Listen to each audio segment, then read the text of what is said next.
Welcome to Tech Topics brought to you by Cybervenger. We help keep small businesses stay protected and compliant with cutting-edge cybersecurity and IT solutions. Hello everyone and welcome back. My name is Andy. I'm the managing consultant for Cybervenger.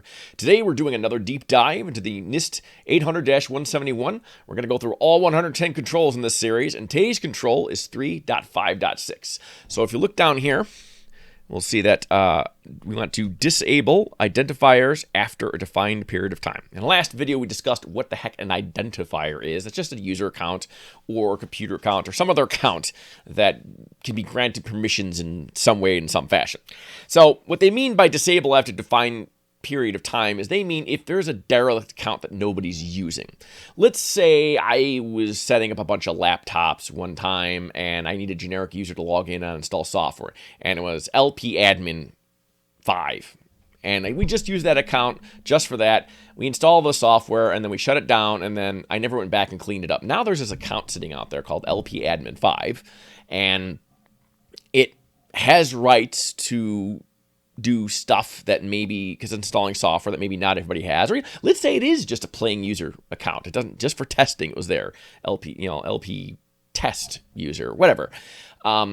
It's still a user account that's out there, and maybe the password I used was used by some of my helpers who may have talked to their friends, or maybe it just leaks out there. Maybe somebody emailed to each other. Credentials can be harvested in a lot of ways.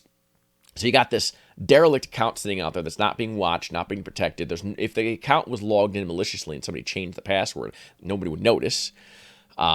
It's an unused account. It represents a unique attack surface, right? We always talk about limiting attack surfaces. What each user account that we have is effectively a new attack surface. So you don't want to have an account available for an attacker to try and exploit if you're not even using the darn thing, especially if you have no idea what permissions it has, if you're not paying attention to it, you're not, tracking it, and you don't want it sitting around. So delete all of those old accounts. If you've got old computer accounts for computers that are gone, delete them.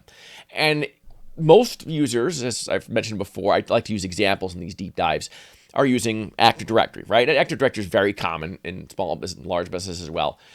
So in that series, you can look for a parameter an attribute of the Active Directory user account called last login. And you can even write a PowerShell script that will spit out a list of users that have a last login date greater than whatever. It's actually not that hard to code. Anybody who's ChatGPT going there, it'll write it for you. No guarantee on how its code is. I use it, but I'm not going to guarantee it's safe. For liability purposes. But you can spit that out pretty quickly and have a list of all the accounts that nobody uses. Then you can go double check and see if maybe it gets used once in a while for a batch script or something, whatever. And then you can disable them and then ultimately delete them. If you have disabled accounts, you don't want to leave them disabled forever either. You want to eventually have a process by which you delete them and clean them completely out of the system. That's important as well, because you never know if somebody might re-enable an account. Social engineering, it's a lot easier to tell somebody, hey, my account's been disabled, I was on vacation, I was on maternity leave, I was out on sick leave, I was in the hospital for 2 months, and they disabled my account policy, I guess. Can you re-enable it? And meanwhile, it's somebody that hasn't been in the company in 4 years, and IT falls for that. And now that may sound far-fetched, but it is so not. Like the MGM grand hack that happened this last summer, that's exactly how they got it. They called and said, hey, can you reset my password? Actually, I don't remember if they reset somebody's password or if they created a new account or what, but it was a social engineering. It was just a good old con. It was a con job. It wasn't even a hack.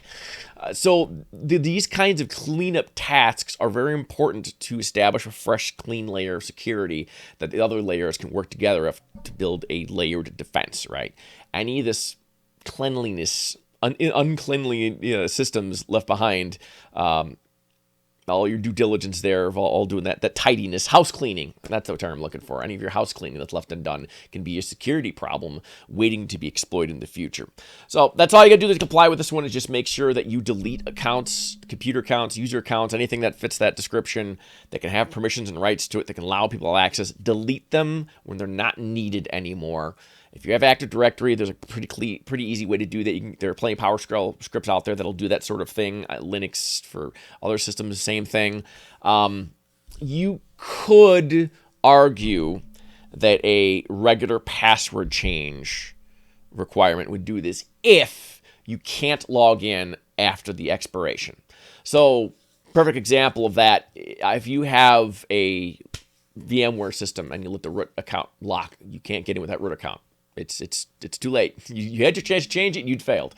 You got to go with another user to fix it. But in Windows, it prompts you to expire even afterwards. I've seen that. So you got to have a system where it really won't let you log in once the password expires. Then you would sort of meet this requirement. That's kind of a gray area if that's your system. So, and that might apply to like a database or an application that you have. It's any user account, right? It's any identifier. So that may not just be your Active Directory. Think bigger. Think about other systems that you have. Maybe if you've got an ERP application that has a separate credentials, you want to make sure that those credentials get cleaned out every so often as well. Applies to everything. Didn't make the rules. Just talking to you about them. So that's all we got for this one. I hope to see you in the next one. Thank you so much for watching. Thanks for watching. We hope this video has provided valuable information to you. Be sure to share this video with other small business owners to spread the word about the importance of cybersecurity. As always, don't forget to like and subscribe for more videos like this. If you want more information about cybersecurity, visit us at www.cybervenger.com.